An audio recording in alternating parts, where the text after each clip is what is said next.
भारत के हमले से पाकिस्तान को बड़ा नुकसान हुआ है। भारत से लड़ने के लिए अब दुनिया के सामने पाकिस्तान को भीख मांगनी पड़ रही है। ये इस वक्त की बड़ी खबर है। पाकिस्तान के हाथ में एक बार फिर वो भीख का कटोरा आ चुका है। भारत से लड़ने के लिए पाकिस्तान दुनिया से भीख मांग रहा है।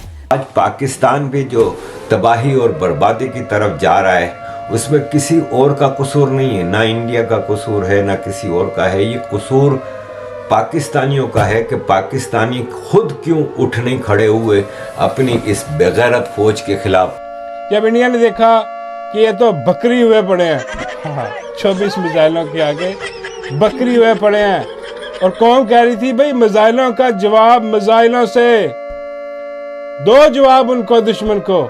यहाँ तो बड़े जवाब देते हो, अपनी कौम के आगे तो बड़े शेर बने फिरते हो, बल्कि जालिम बने फिरते हो। जो जुल्म और जबर अपनी कौम पे तुमने करके रख दिया, अब दुश्मन ने ललकारा है, हम फिर भी तुम्हारे साथ खड़े हैं कि चलो बिस्मिल्लाह करो, हम तुम्हारे साथ हैं, लो अपना बदला लो दुश्मन से। जो उन्होंने किया उसी की जुबान से जवाब दो, मिसाइलों का बदला मिसाइल से। लेकिन ये बिल्कुल ठंड प्रोग्राम। फर्ज कीजिए कि पाकिस्तान जो है वो युद्ध लड़ना ही चाहता है और जंग हो ही जाती है, और मान लीजिए कि ये 2 हफ्ते चलती है कम से कम, ठीक है, तो यानी कि 14 से 15 दिन जंग चलती है। तो आंकड़ा ये कहता है कि हर दिन दोनों देशों को करीब करीब 10 से 12 हजार करोड़ रुपए खर्च करने होंगे हर दिन। और अब ये युद्ध जो पाकिस्तान ने भारत के साथ मोल ले लिया है, जिसके लिए पाकिस्तान के पास पैसा नहीं है, थैला भर नहीं है, इसीलिए एक बार फिर पाकिस्तान हाथ में कटोरा लेकर दुनिया के मुल्कों के सामने भीख मांग रहा है। आशीष, या बिल्कुल, देखिए आधिकारिक तौर पे अपने गवर्नमेंट ऑफ पाकिस्तान के इकोनॉमिक अफेयर्स डिवीजन के आधिकारिक हैंडल से इसको पोस्ट करके अब ज्यादा देर पहले, कुछ मिनटों पहले पाकिस्तान सरकार ने बाकायदा पोस्ट करके पूरी वर्ल्ड कम्युनिटी से और अपने इंटरनेशनल पार्टनर से निवेदन किया है कि जो स्टॉक्स गिरते जा रहे हैं अमिड एस्केलेटिंग वॉर, वो किसी तरह से लोन दे, हमारी सहायता करें। कि दुनिया में सबसे मुर्दार कौम अगर कोई है तो वो पाकिस्तानी कौम है। और आप यकीन माने कि ये अगर आज भी इंसान के बच्चे बन जाएं तो भारत को आगे जाने की ज़रूरत ही नहीं पड़ेगी। तुम खुद अपनी इस बेगैरत जालिम फौज को बाहर निकालो। कि भाई भारत तो अफोर्ड कर सकता है, क्योंकि भारत का जो फॉरेन रिजर्व है वो करीब 600+ बिलियन यूएसडी के आसपास है, अमेरिकी डॉलर्स में है। और पाकिस्तान की जो टोटल अर्थव्यवस्था है वो 350 बिलियन डॉलर के आसपास है, यानी कि भारत के फॉरेक्स रिजर्व से भी आधी है। अब मान लीजिए भारत इसमें से अगर 10-12 हजार करोड़ रुपए पर डे खर्च करने पड़ते हैं और 15 दिन तक खर्च करने पड़ते हैं, और मान लीजिए कोई 2-3 लाख करोड़ रुपए का खर्चा आ जाता है। वंदे मातरम दोस्तों, जम्मू, पठानकोट, जैसलमेर और पोखरण ये वो जगह है जहां पर पाकिस्तान ने अपनी मिसाइलों से और ड्रोन से भारत पर हमला बोला है, लेकिन वो हमला जो हवा में ही उड़कर रह गया। भारतीय सेना के S-400 air defence missile system, जिसको सुदर्शन चक्र भी नाम दिया गया है, इस सिस्टम ने पाकिस्तान से आने वाली ड्रोन और मिसाइलों को सफलतापूर्वक इंटरसेप्ट किया है, और इससे पहले वे नुकसान कर पाते उन्हें पहले ही नष्ट कर दिया गया। और अब भारत और पाकिस्तान के बीच ज़बरदस्त गोलीबारी जारी है। जब पाकिस्तान के डिफेंस मिनिस्टर से पूछा गया कि हम भारत की तरफ से आने वाले ड्रोन्स को क्यों नहीं रोक पाए, तो उन्होंने बोला ये बहुत ही टेक्निकल एक सवाल है, इसका जवाब यहाँ पर मैं नहीं दे सकता। अब ये देश का रक्षा मंत्री इस तरह की बात बोल रहा है। भारत ने पाकिस्तान के कई शहरों में ज़बरदस्त हमले किए हैं, ड्रोन से अटैक किए हैं, और उसमें भारत को अभूतपूर्व सफलता मिली है। पूरे पाकिस्तान में इस समय त्राही त्राही हो चुका है। अब पाकिस्तान के लोग ही अपनी सरकार को, अपनी सेना को घेर रहे हैं। आइए देखते हैं मीडिया में इस समय किस प्रकार की चर्चा हो रही है। पूरे पाकिस्तान पे हमला कर दिया, ड्रोन से ड्रोन्स हर जगह पर भेज रहे हैं जनाब वो, और ड्रोन हमले कर रहे हैं। जगह जगह पर पाकिस्तानी जो है वो शहीद हो रहे हैं, ज़ख्मी हो रहे हैं, इमारतों को नुकसान पहुंचाया जा रहा है। यहाँ तक कि पिंडी में अंदाज़ा करें कि ड्रोन पिंडी तक घुस गया। ये आप इनकी काबिलियत का अंदाज़ा करें कि ये रोक ही नहीं सके। और इंडिया ने पाकिस्तान पर बड़ा हमला किया है। इंडिया ने पाकिस्तान पर कोई छोटा मोटा हमला नहीं किया, बल्कि इंडिया ने पाकिस्तान पर बहुत बड़ा हमला कर दिया है। और इसमें भारत की तरफ से पाकिस्तान की 9 साइट्स पर 9 ऐसी जगह हैं जहां पर हमला किया है। यानी इंडिया ने पाकिस्तान के अंदर 9 प्लेसेस को टारगेट किया है, हिट किया है।